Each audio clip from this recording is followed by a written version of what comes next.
When all that's left is love. Always Be. Devotional Series. Episode 16. When all that's left is love's refrain, all the heavens sing your name. The hands that formed the stars and sea will hold me through eternity. There is a question worth sitting with before anything else. When everything passes away, when time has run its course, and every temporary thing has given way to the permanent, what remains? Not what we hope remains, not what sounds theologically correct to say remains.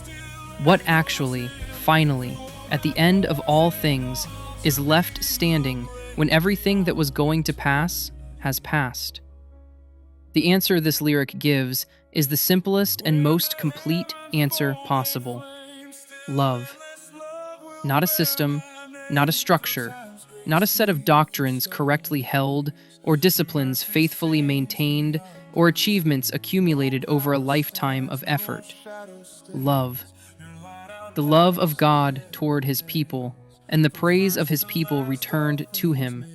That refrain, that exchange, that relationship is the thing that outlasts everything else. The thing that was present before everything else existed, and will be present after everything else has concluded. The beginning and the end. The first word and the last. God is love. 1 John 4:8. Not, God is loving. Not, God demonstrates love as one of His many admirable characteristics. God is love. It is not something He does, it is what He is. Which means that when everything else passes away and only God remains, only love remains. The two are not separable. Where He is, love is, and He will be there forever. When all that's left is love's refrain. A refrain is the part of a song that returns, the line or phrase that comes back again and again, not as repetition for its own sake, but as the thread running through everything. The thing the whole song keeps returning to, because it is the thing the whole song is about. Every verse leads back to it. Every bridge resolves into it. It is the center around which everything else moves.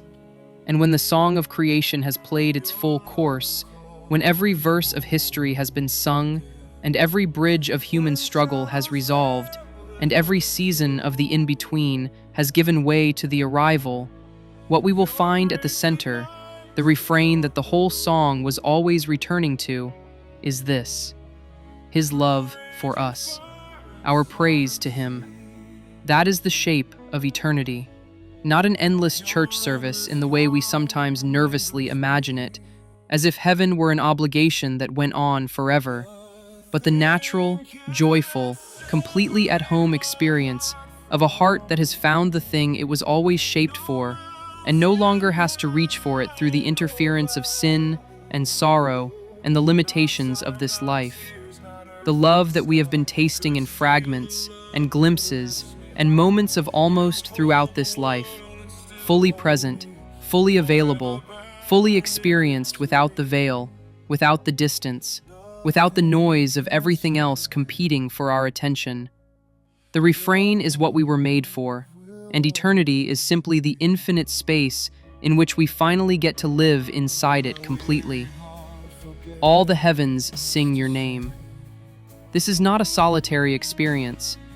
One of the quiet, extraordinary things about the picture of eternity that Scripture paints is that it is not individual. It is not a private arrangement between each believer and God, conducted separately, in parallel but disconnected from everyone else. It is a gathering, a community, a song sung by all the heavens, every redeemed voice, every creature around the throne, every tongue and tribe and nation that was ever called by His name, together. After this I looked, and there before me was a great multitude that no one could count, from every nation, tribe, people, and language, standing before the throne and before the Lamb. Revelation 7:9. A great multitude, no one could count. Every language, every culture, every generation, gathered into the same song, singing the same name for the same reason. Not because they were all alike, because they were all loved by the same love, because the same mercy that found one found all of them. In every corner of history, in every variety of human experience, through every form the grace has taken to reach every kind of person, it was always reaching toward. All the heavens singing his name. That is what we are part of.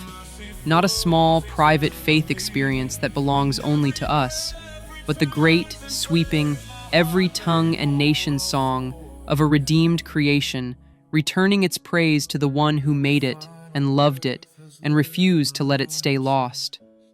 We will add our voice to that, and it will be the most natural thing we have ever done. The hands that formed the stars and sea will hold me through eternity. Everything in this pre-chorus has been building toward this line, and it is worth reading it slowly, because it contains within it both the vastness of God and the intimacy of God, held together in the same image, refusing to let either one diminish the other. The hands that formed the stars. These are not small hands. These are the hands that reached into nothing and called something into being. The hands from which galaxies poured. The hands that set the boundaries of the seas and the courses of the stars and the patterns of every living thing. The hands that formed you in your mother's womb. Psalm 139:13. The same hands, the same creative, sovereign, infinitely capable hands that made the stars and the sea, that formed you, specifically, deliberately, with full attention and full intention and full love, before you took your first breath. Those hands will hold me through eternity. Not will hold humanity in general, not will hold the redeemed collectively as an abstract category. Will hold me, the specific, particular, individual person reading this, the one with their specific history and their specific wounds and their specific doubts and their specific name. Held in the active, continuous, personal sense that this song has been declaring since the very first verse, by those hands, through eternity, without end, without interruption, without the grip ever loosening or the attention ever wandering. This is what eternity looks like for the believer, not floating in some vague spiritual state of general blessedness, held, personally, by the hands that made the stars, cared for, known completely, secure in a way that nothing in this life has ever quite been able to fully replicate, because nothing in this life is held by those hands the way eternity will be.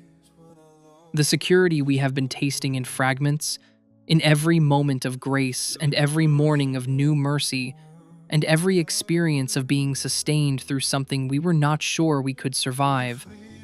That security in its complete, unmediated, permanent form. Forever. There is a peace available in this image that I want to name directly. We spend so much of this life working to secure ourselves, building the financial cushion, managing the relationships, maintaining the health, staying ahead of the risks, keeping the plates spinning. Not because any of those things are wrong. Wisdom and care and responsibility are good gifts. But underneath all of it, for most of us, runs a current of quiet anxiety. The awareness that nothing in this life is fully secure, that any of it could change, that the things we depend on most are held in place by forces we do not entirely control. And into the honest, realistic, not paranoid awareness that this life is not perfectly secure, comes this image. The hands that formed the stars, will hold you through eternity. Those hands have never dropped anything they were holding. They have never been surprised by a circumstance they could not handle. They have never encountered a threat stronger than themselves. They are the hands that made everything that exists, and they are the hands that are holding you. Not loosely, not provisionally, not with one eye on your performance to decide how long to keep the grip. Holding, completely, cared for, known, secure, forever.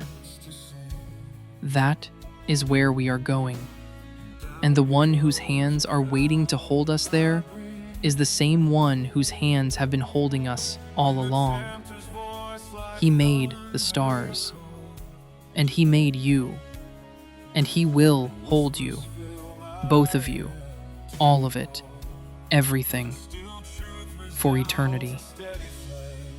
Rest in that. Really rest in it. You are going to be okay. More than okay. You are going to be home. Your mercy makes me whole again. You stir my heart from ash and flame.